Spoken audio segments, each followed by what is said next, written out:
अच्छा, भारतीय समाज में आप देखेंगे पिछले 10-20 साल को छोड़ दीजिए एक बार, भारतीय समाज में उद्यम का सम्मान आमतौर पर नहीं किया जाता है।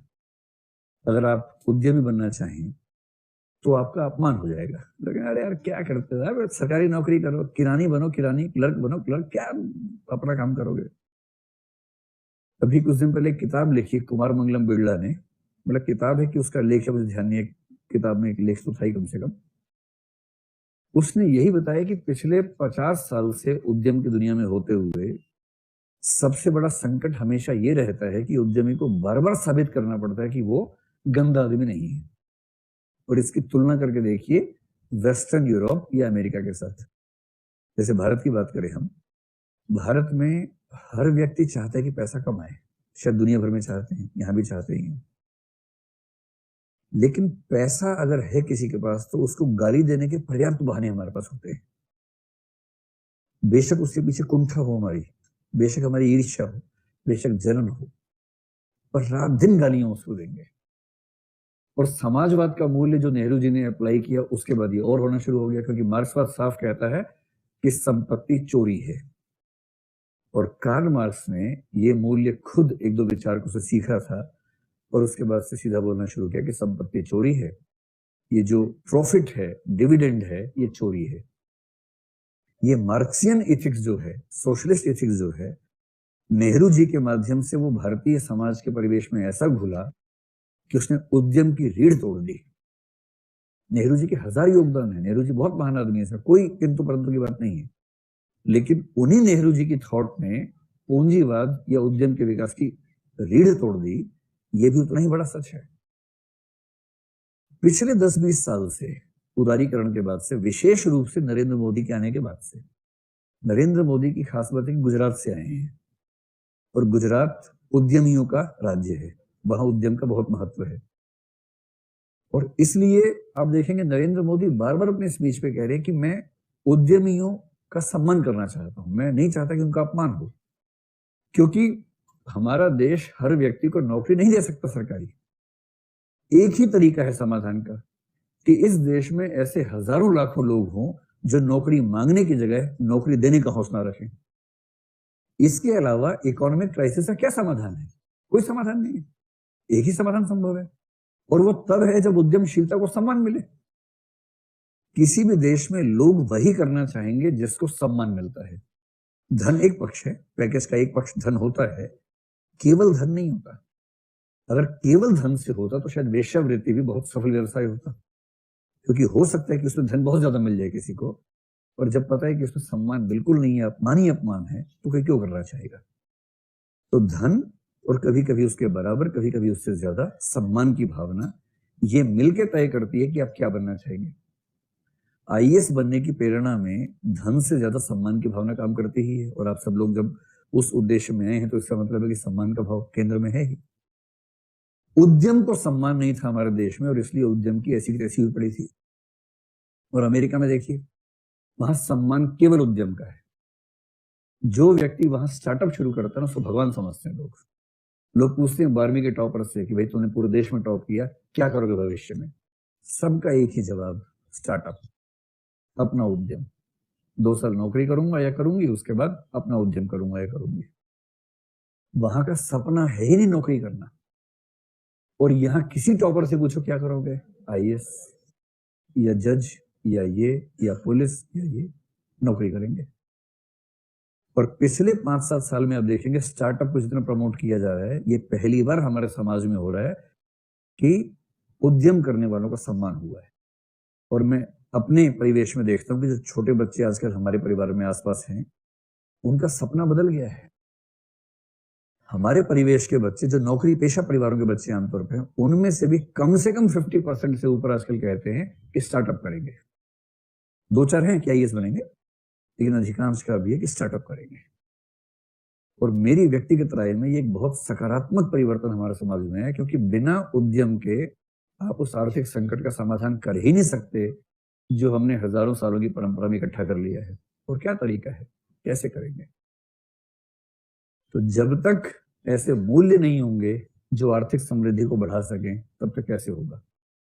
और अब इसमें लिखिएगा कि वर्तमान भारतीय समाज इस मामले में उद्यमिता या उद्यमशीलता के मूल्य को पहली बार बढ़ावा दे रहा है, जो अपने आप में सम्मान की बात है। और इस मामले में हमारे वर्तमान प्रधानमंत्री की जितनी तारीफ की है उतनी तारीफ कम है। उन्होंने सच में इस पर खूब काम किया है। इस मामले में अब तक किसी पीएम ने इतना काम नहीं किया जितना इन्होंने किया है। और अमेरिका की एक देखिए, अमेरिका चाइना की तुलना बहुत लोग कर रहे हैं आजकल कि चाइना भी इतना ग्रोथ कर रहा है, वो कर रहा है। सच बात यह है कि अमेरिका और चाइना में उतना ही अंतराल है जितना चाइना और बुरुंडी में है। बुरुंडी एक देश का नाम है, समझ गए? इतना अंतराल है। और ये अंतराल कहाँ है? ये अंतराल 2 पॉइंट्स पे आता है। पहला, उद्यमशीलता का मूल्य। दूसरा, उद्यमशीलता के विकास की परिस्थितियां। अमेरिकन यूनिवर्सिटीज में उद्यमशीलता का मूल्य जिस तरह से प्रमोट होता है, सिखाया जाता है, चाइना उसके मतलब आसपास भी नहीं, कोसों दूर है उससे। और इसलिए जिन व्यक्तियों ने इन दोनों देशों में काम किया उनसे आप बात करके देखिए, वो बताएंगे कि कोई तुलना ही नहीं है। वहां तो हवा में उद्यमशीलता है, हर व्यक्ति उद्यमशील होना चाह रहा है।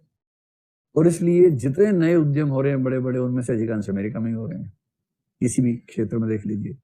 इसकी वजह केवल उनका पैसा नहीं है, उतना पैसा तो कई देशों के पास है कि वो मैनेज कर सकते हैं। वो वैल्यू सिस्टम कहां से लाएंगे, इंसेंटिव कहां से लेके आएंगे? इसके बाद एक प्रश्न ये आ सकता है,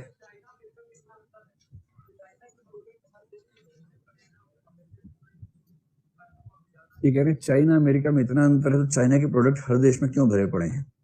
मतलब एक तो हर चीज में नहीं भरे पड़े हैं, कुछ प्रोडक्ट्स में चाइना आगे है क्योंकि उसके पास लेबर बहुत सस्ती है। लेबर सस्ती है, सरकार की सपोर्ट बहुत ज्यादा है, इस वजह से वो बहुत कम कीमत में बहुत चीजें बना लेते हैं। अमेरिका में लेबर बहुत महंगी है और इसलिए जो लेबर इंटेंसिव चीजें उसमें अमेरिका उनकी बराबरी नहीं कर पाता है। इसलिए अमेरिकन मार्केट्स में भी चाइनीज माल की भरमार है। जो कंज्यूमर आइटम्स हैं, शॉर्ट टर्म कंज्यूमर आइटम्स में चाइनीज माल की भरमार रहती है। और जैसे भारत में होता है कि चाइना का माल है, चले तो चांद तक, नहीं तो शाम तक, वहां ऐसा नहीं है। वहां चाइना का वो सामान जाता है जो चांद तक ही चलता है, शाम तक नहीं चलता है। तो चाइनीज सामान को लेकर जो यहाँ ख्याति है कि बहुत खराब होगा, वहां नहीं है, क्योंकि चाइना की कंपनियां भी मार्केट के हिसाब से सामान भेजती है ना। जो खराब सामान है वो यहाँ भेजते हैं क्योंकि यहाँ खप जाता है, वहां नहीं खपता है, वहां बढ़िया सामान जाता है। ठीक वैसे ही कई चीजों में अमेरिका बहुत आगे हुआ। अब सर्विस सेक्टर की दुनिया है, टेक्नोलॉजी की दुनिया है। गूगल जैसी कंपनियां या फेसबुक, व्हाट्सएप, इंस्टाग्राम, ये सब कंपनियां, फ्यूचर तो इन्हीं का है। टेस्ला इनोवेशन में सबसे आगे चल रही कंपनी, वो अमेरिका में है। तो जितने इनोवेटिव फील्ड्स हैं उनमें चाइना अमेरिका से बहुत पीछे रह जाएगा। और जितने ट्रेडिशनल फील्ड्स हैं, अब जैसे आपने सुना होगा कि भारत ने अमेरिका के 10 उपग्रह छोड़े, है ना, ऐसा सुनते रहते हैं। अभी आजकल में भी शायद हुआ है कि होने वाला है। अच्छा, जब पहली बार आया तो मुझे बड़ा गर्व हुआ इस बात से कि चलो भारत ने अमेरिका के उपग्रह छोड़े, वाह क्या बात है। फिर मैंने सोचा कि ऐसा क्यों किया अमेरिका ने? इसलिए किया कि सस्ता पड़ता है। वो नहीं छोड़ सकते ऐसा थोड़ा ना है, वो छोड़ ही रहे हैं। उनको लग रहा है कि इन्होंने सीख लिया है, छोड़ रहे हैं, तो 2-4 बम पटाखे इनको दे देते हैं कि सब हमारा भी छोड़ देना, भी छोड़ दो हमारे भी। हम खुश हैं क्योंकि हमें इससे काम मिल गया। जो एंटेक्स कॉर्पोरेशन है हमारा, उससे कुछ कमा लेगा। लेकिन अगर वो हमें काम दे रहे हैं, इसका मतलब ये नहीं कि वो ये काम नहीं कर सकते। शायद वो हमसे बेहतर कर लेंगे, लेकिन उनको क्योंकि बहुत सारे काम करने हैं तो उन्होंने जानबूझ के आउटसोर्स कर दिया। तो चाइना अमेरिका में अंतर रिसर्च लेवल में, वैल्यू सिस्टम में, उस अंतर की बात मैं कर रहा हूँ। कुछ मामलों में तो चाइना आगे है ही। अब ओलंपिक्स में चाइना आगे है, लेकिन उसका महत्व नहीं है। चाइनीज प्लेयर्स के बारे में दुनिया भर में समझ, अगर कभी आप पढ़े ओलंपिक्स में जो लोग गए उनकी डायरीज पढ़ें, चाइना के प्लेयर गोल्ड मेडल जीतते हैं पर खुश नहीं होते। वो 3, 4, 5 की उम्र में वो प्लेयर्स को चुन लेते हैं कि इसकी फ्लेक्सिबिलिटी है, ये इस गेम में ठीक है, इस गेम में ठीक है।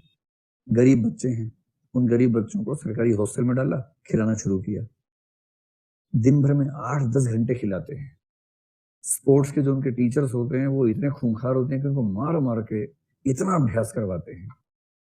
और अभ्यास करते करते वो इतने एक्सपर्ट हो जाते हैं कि दुनिया भर में सबको हरा के आ जाते हैं।